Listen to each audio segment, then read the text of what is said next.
and welcome. I'm Pia and you're watching NewsX World special coverage of the Interparliamentary Union in Geneva. This is the 151st edition.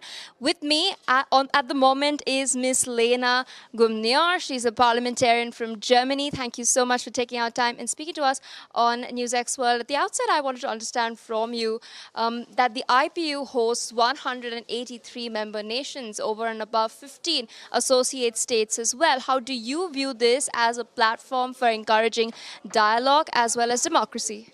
I think it's a great platform to talk about democracy and human rights and how to uphold these human rights, because we live in a time of multi-crisis, a lot of armed conflicts in the world. It had risen from 30 armed conflicts in the past to now 120. So it's even more important now to seek contact, to talk to each other behind the barriers of political parties, and to come together and work together on these resolutions like we did in the past days. I cannot stress enough how important this is for us. Absolutely. You've spoken about human rights, and I wanted to understand from you then how can we galvanize support for human rights? You've mentioned there are 120 ongoing conflicts. Statistics point that 310 million people are in conflict zones right now suffering. So how can the world then come together to help these people? Yeah, and the situation will even worse when we look at how many people will be displaced by the threat of the climate crisis. So we have to come together now, because we're already in a state where it's kind of too late, but now to see or to seek a global understanding of how to take care of these people who lose their home and who have to flee is more important than ever.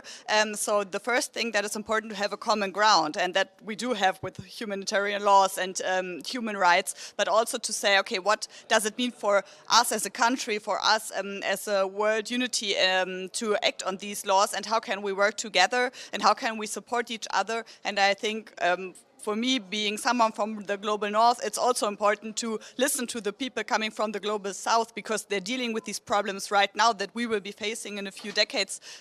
So I think it's a lot about listening and learning. Indeed, and speaking of issues such as climate change, I want to understand what is Germany doing to mitigate this, and what are the best practices that countries can adopt from Germany, and that Germany is also looking at learning from other countries. So I'm from the north in Germany, and we do have a lot of wind. So we work a lot with renewable energies, with wind energy, and we had to learn the hard way how it is to be dependent on countries who change, and how to become independent in a very short amount of time. So that was one thing that we had to learn, and we put a lot of effort to become totally renewable and to work with renewable energy.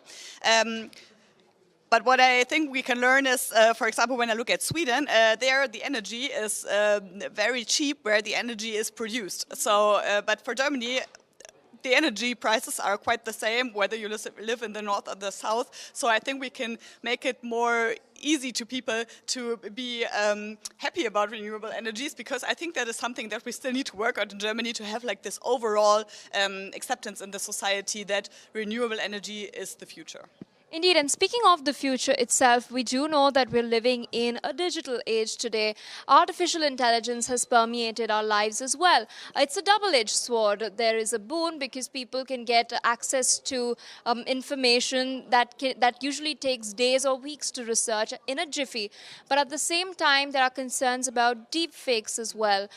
So how do you think then IPU serves as a platform for parliamentarians to come together to chalk out frameworks for addressing AI, because we can't do away with it. It is here to stay. Exactly, and I want to point out one more thing. We sometimes think that algorithms are neutral, but they're not, because they're produced by humans, and humans have racist tendency or particle tendencies that also take part in these algorithms.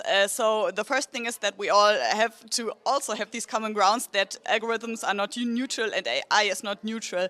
And then we have to face these challenges together, because in a digitalized world, country borders don't play any part. So we have to see how can we work together in terms of prosecution of crimes that take place online, especially in deepfakes. And also we have to acknowledge, and I'm happy that the IPU is very straightforward on these topics, that women are even more affected by, for example, deepfakes than men are. So I think that is like the main part that we have to cover here.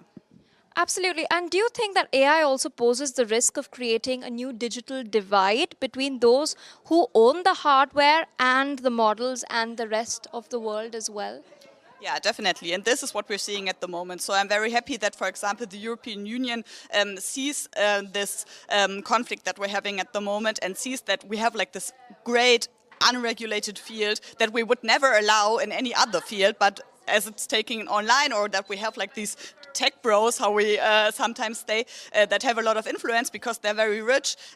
This is not the world that I want to live in. I want to live in a world that's fair and transparable, so that we can, or transparent, so that we can see what's happening online, that we see how those algorithms work.